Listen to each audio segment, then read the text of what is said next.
신약성경 230페이지입니다. 사도행전 24장 5절 말씀 찾으신 줄 알고 제가 봉독해 드립니다. 우리가 보니 이 사람은 전염병 같은 자라 천하에 흩어진 유대인을 다 소요하게 하는 자요 나사렛 이단의 우두머리라. 아멘.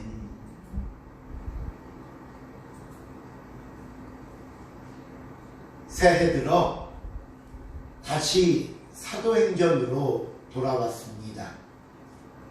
지난 시간에 루시아의 편지와 함께 바울을 넘겨받은 총독 벨리스는 예비 신문을 마친 뒤에 그를 고소한 사람들이 도착할 때까지 기다립니다. 그리고 약 5일을 기다린 끝에 고소자들이 가이사랴에 도착하므로 오늘 본문 24장이 시작되는데요. 오늘 본문 말씀은 법정에서 일어난 다툼을 기록한 내용입니다. 본문 1절을 한번 보겠습니다. 우리 1절 말씀을 한번 24장 1절 같이 읽어봅니다. 시작. 세부의 대제사장 아나니아가 어떤 장로들과 한 변호사 더블로와 함께 내려와서 총독 앞에서 바울을 고발하니라. 당시 유대 지도부의 수장이라고 할 수 있는 사내들인 공회 대표자인 대제사장 아나니아가 직접 가이사랴까지 왔고요. 그와 함께 몇몇 장로들과 더둘로라 이름하는 변호사가 동행했습니다. 이 변호사 더둘로는 오직 이 구절에서만 등장하는 사람인데요.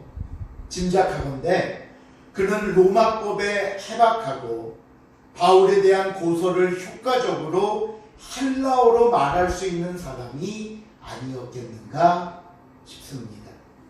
왜냐하면 바울 역시 로마 시민으로서 자신의 권리에 대해 많은 지식을 갖고 있었기 때문에 이에 대항하기 위한 조치였고, 무엇보다 지금 이 재판은 로마법에 의해 진행되는 재판이기 때문에 저 예루살렘에서처럼 그저 유대인들의 선동이나 일방적인 외침으로 몰아갈 수 있는 상황이 아니었기 때문입니다. 그래서 오늘 본문 24장 2절부터 8절까지는 더둘로 변호사의 고소 내용입니다. 더둘로의 목적은 바울을 로마 제국에 대항하는 정치범으로 몰아서 유죄 선고를 내리도록 하는 데 있습니다. 왜 이렇게 전략을 짰는가 하면요, 과거 벨리스 총독은 선지자로 자칭하는 사람과 그를 추종하는 사람들에게 로마에 대항하고 반역한다는 죄를 씌워서 그들을 토벌하고 저항한 적이 있기 때문입니다. 그래서 바울도 그와 동일한 사건으로 몰아가므로 본인들이 원하는 판결을 얻으려는 속셈이었습니다. 더둘로가 이를 위해 바울을 지목하면서 사용하는 용어가 있는데요. 5절로 한번 가보십시오. 본문 5절에 보니까 제가 조금 전에 읽었던 말씀입니다. 같이 또 한번 읽어봅니다. 시작. 우리가 보니 이 사람은 전염병 같은 자라고 천하에 흩어진 유대인을 다 소유하게 하는 자요 나사렛 이단의 우두머리라. 첫째로 전염병입니다. 우리는 사실 이 지금 전염병이라는 말만 들어도 아주 끔찍합니다. 작년 2020년 1월 20일 우리나라의 첫 번째 코로나 환자가 발생한 이후 거의 1년이 다 돼가고 있고, 앞으로 언제까지 이 고통을 더 겪어야 할지 모르는 가운데 우리는 지금 무엇보다 이 전염병이 얼마나 무서운 것인가를 뼈저리게 느끼고 있습니다. 유대인들의 주장도 이와 같습니다. 바울은 전염병과 같은 사람이다. 지금 바울을 무죄라고 풀어준다면 어떤 결과가 일어나는 줄 아는가? 그러면서 그에 대한 근거로 천하에 흩어진 유대인을 다 소유하게 할 것이다. 기록에 의하면요, 당시 유대인들은 로마 전역에 약 400만 명 정도 흩어져 살고 있었답니다. 그래서 바울이 유대인들만 만난다 하더라도 그 바울이 만난 유대인으로부터 또 흔히 우리가 요즘 많이 듣는 1차 감염, 2차 감염 하듯이 그 유대인들이 로마인들과 만나면 결국에는 로마 전체로 퍼지는 전염병과 같은 결과를 막을 수 없게 된다는 겁니다. 두 번째 고소 내용은 바울이 나사렛 이단의 괴수라고 말합니다. 우리가 그동안 사도행전 안에서 이 기독교인들을 가리키는 용어로 이 도를 믿는 사람 아니면 직접 그리스도인이라고 불렀습니다. 그런데 오늘 이 나사렛 이단의 괴수라는 말을 보면요, 다분히 그들의 의도가 담긴 표현입니다. 여러분, 나사렛 하면 누가 떠오르십니까? 누구예요? 예수. 나사렛 예수 그리스도입니다. 그러니 이 표현은 예수를 믿는 이단의 괴수라는 말입니다. 근데 왜 그럼 굳이 이 나사렛이라는 표현을 사용했을까?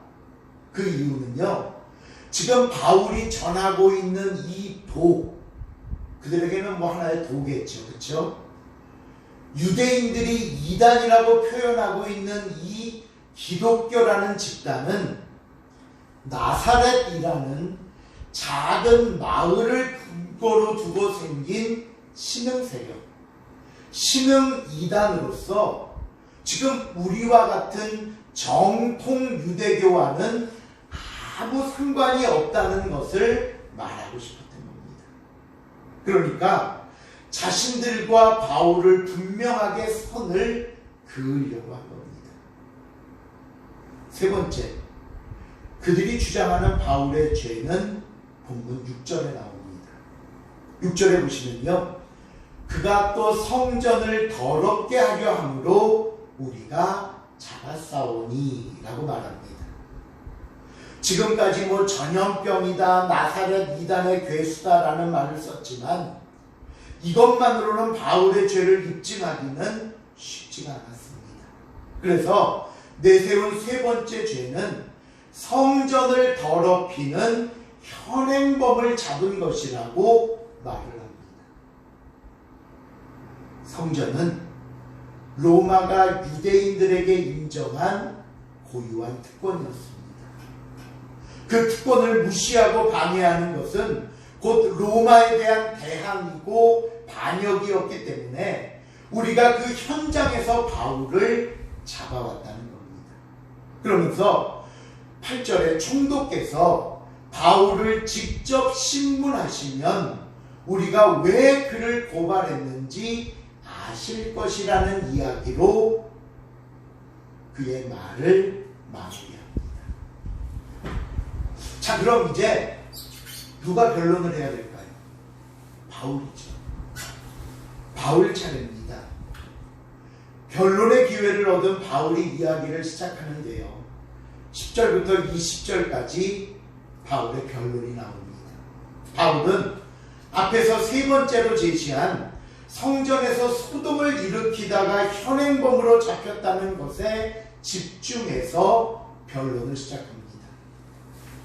바울이요, 재판관님, 지금부터 이들이 말하는 모든 것이 거짓이라는 사실을 제가 말씀드리겠습니다 하고는, 첫째, 제가 그때 예루살렘에 예배하러 올라간 지 이틀밖에 안 되었습니다.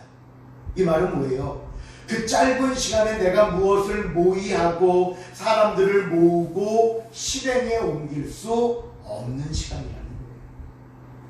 둘째, 그들은 내가 성전에서 누구와 변론하는 것을 본 적이 없고, 셋째, 회당이나 시내 그 어디에서도 내가 무리를 소동하는 것을 보지 못했습니다. 그러니 이제 나를 고발하는 모든 일에 대하여 그들이 능히 당신 앞에 내세울 것이 있다 없다 없나이다.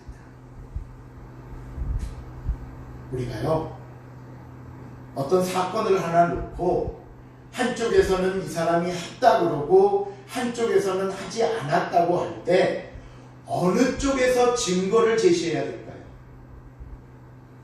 했다는 쪽일까요? 하지 않았다는 쪽일까요? 했다는 쪽에서 증거를 내야죠. 왜요? 하지도 않은 사람이 하지도 않은 일에 무슨 증거가 있겠습니까? 그러니 하지 않았다는 것은 하지 않은 그 자체가 전부입니다. 그러니 했다는 사람이 했다는 증거를 내야죠. 오늘 바울의 말이 바로 이것입니다. 그들이 나를 고발하는데 이 모든 일에 대해서 재판관님께 아무 증거도 내지 못하고 있습니다. 왜 그럴까요? 나는 그런 일을 하지 않았기 때문입니다.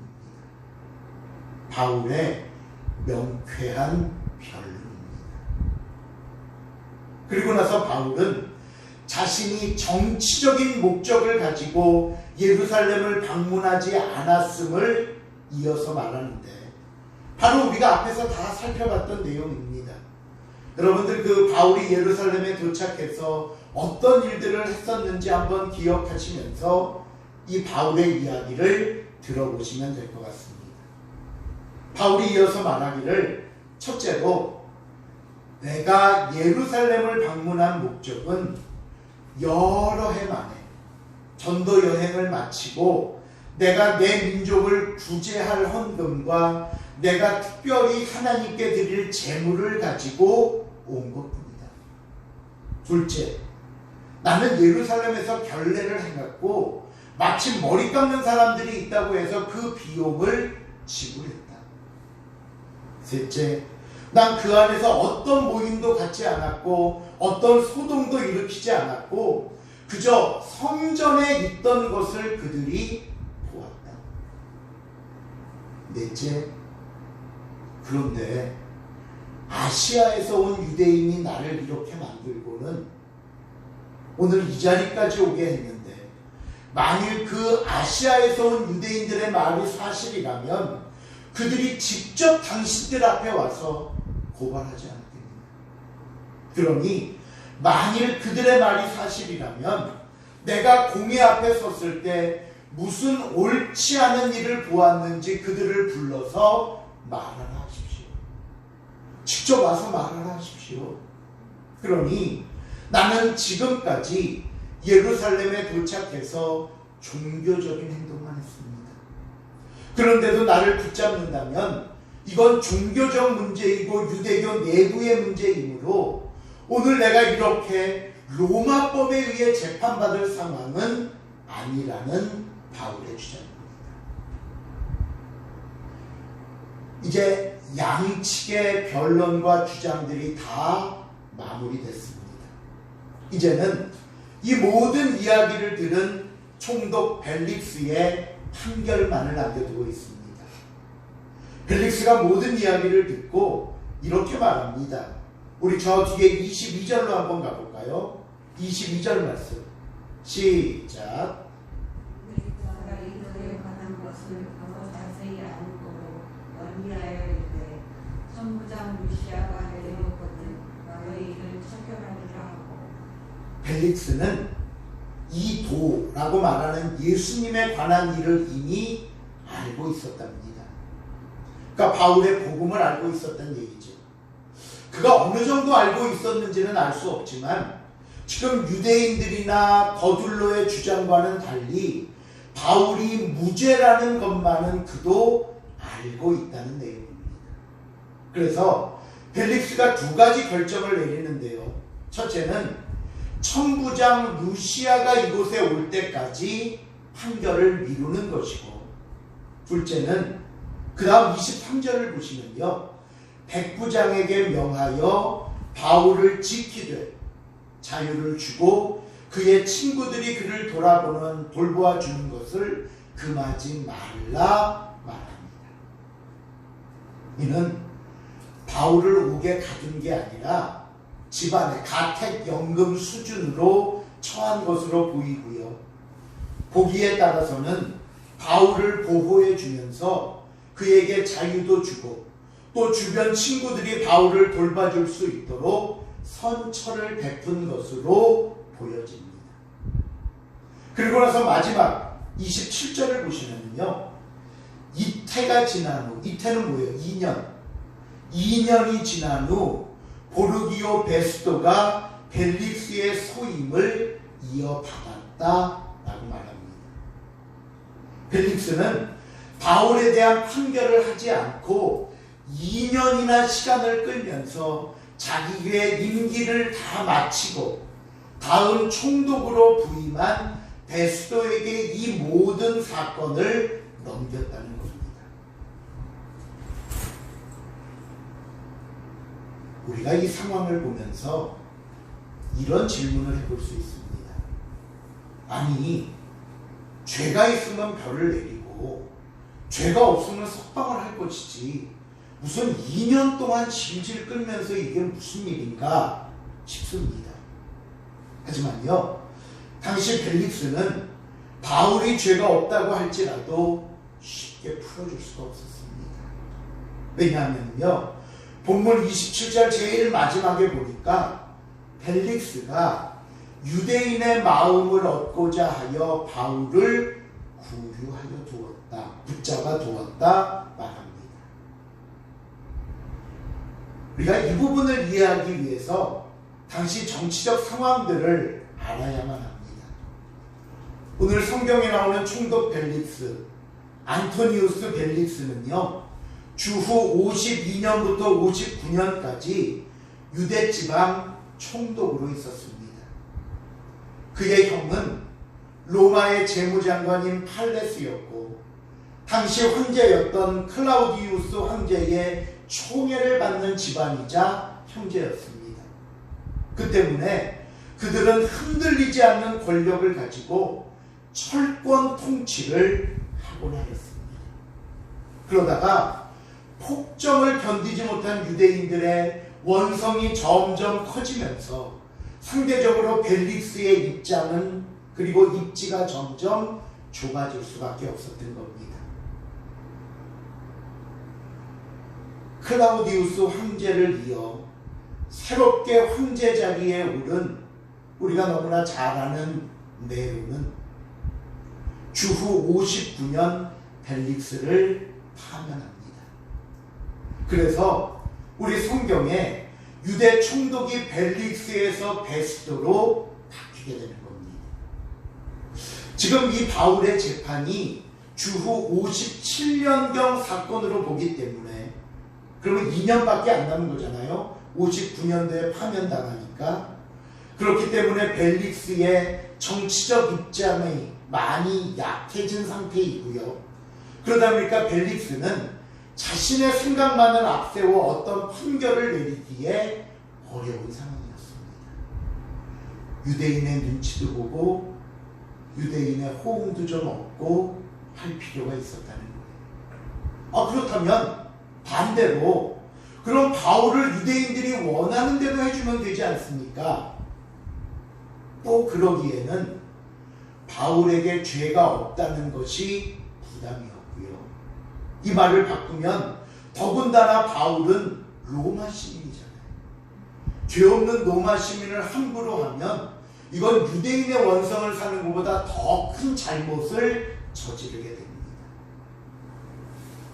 그래서 벨릭스가 생각한 최선의 방법은 시간을 어쨌든 끌어보자는 거였고, 다행인지 불행인지 자신이 파면되면서 이 책임은 다음 총독에게 넘겨지게 된 겁니다. 그런데요, 여기서 하나님께서 벨릭스에게 복음을 듣게 하십니다. 이 부분이 우리가 오늘 본문을 통해 첫 번째 눈여겨보아야 할 부분입니다. 24절입니다. 24절 말씀 시작. 주의 벨리스가 그 안에 유대 여자 드보시자와 함께 와서 바울을 불러 이곳에서 예수 믿는 너를 듣거든. 당시 총독 벨릭스의 아내가 있었는데 이름은 두루실라이고 유대 여자라 불렀습니다. 그녀는 우리가 잘 아는 헤롯 아그리파 1세의 딸입니다. 예수님과 늘 함께 등장하는 헤롯 집안의 딸인데 그로 인해 유대 지역에서 일어난 일들에 대해 많은 관심이 있었고요. 쉽게 말하면 처갓집이잖아요.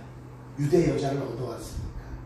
또 앞에서 벨릭스도 이 도에 대해 안다라고 말한 것은 아마도 부인을 통해 얻게 된 정보가 아닐까 생각이 듭니다.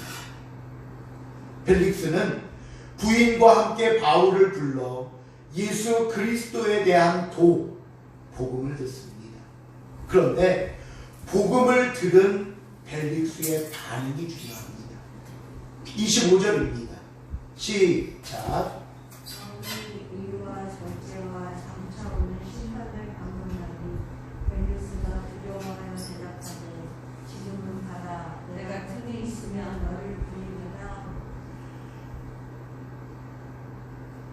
바울이 복음을 전하면서 의와 절제와 앞으로 임할 하나님의 심판을 이야기합니다. 그러자 이 복음의 내용이 벨릭스의 마음을 찔렀습니다. 내가 지금까지 그렇게 살지 못했음을 깨닫자 그 다음 자신에게 임할 하나님의 심판이 두려웠던 겁니다. 그렇다면 여러분, 이런 일로 인한 두려움이 왔다면 그 다음에는 어떤 반응이 나와야 할까요? 내가 잘못을 했고 잘못에 대한 죄를 지적하자 찔림이 왔어요. 두려움이 생겼어요. 그러면 어떻게 해야 될까요? 죄를 지적할 때 자신의 죄로 인해 두려우면 회개해야 합니다. 자신에게 주시는 마지막 기회로 알고 다시는 그런 죄를 짓지 말아야 합니다. 그런데 벨릭스는 말씀을 듣고 찔리고 두려움이 생기자 바울을 그냥 돌려보냅니다. 말씀을 거부했습니다. 회개하고 하나님께로 돌아올 기회를 저버린 것입니다. 저와 여러분 안에는 성령께서 계십니다. 그 성령께서 우리에게 때로는 두려움을 주시고 때로는 찔림을 주시고 때로는 무엇이 하나님의 뜻인지 깨닫고 순종할 수 있는 용기도 주십니다. 그런데 우리는 내 욕심을 채우고자 죄인 줄 알면서도 내가 갖고 싶은 것을 갖고 내가 원하는 것을 계속하고 싶은 마음에 성령의 음성을 거부합니다. 하나님께서 주신 두려움과 찔림을 회피하려고 합니다. 그러면 그 다음에는 뭐가 남지요? 하나님의 심판만 있는 것입니다. 호세아 선지자가 말씀에 무뎌져 있고 하나님의 심판마저 무감각한 이스라엘을 향해 이런 말씀을 했습니다. 호세아 11장 7절입니다. 제가 읽어봅니다. 호세아 11장 7절 말씀. 내 백성이 끝끝내 내게서 물러가나니 비록 그들을 불러 위에 계신 이에게로 돌아오라 할지라도 일어나는 자가 하나도 없도다. 일어나라, 하나님께 돌아와라 할지라도 그 말을 듣고 깨어나는 자가 하나도 없더라. 모두 영적인 혼수 상태에 빠져버린 겁니다. 말씀을 들어도 반응이 없습니다. 회개를 촉구해도 응답이 없는 상태가 되어버린 것입니다. 이 시간 사랑하는 성도 여러분, 하나님의 말씀에 반응하십시오. 하나님이 주시는 마음에 응답하는 저와 여러분이 될 수 있기를 바랍니다. 이것이 우리가 오늘 본문을 통해 깨달아야 할 첫 번째 교훈입니다. 두 번째는 우리가 어떤 삶을 살아야 할 것인가를 가르쳐주는 말씀입니다.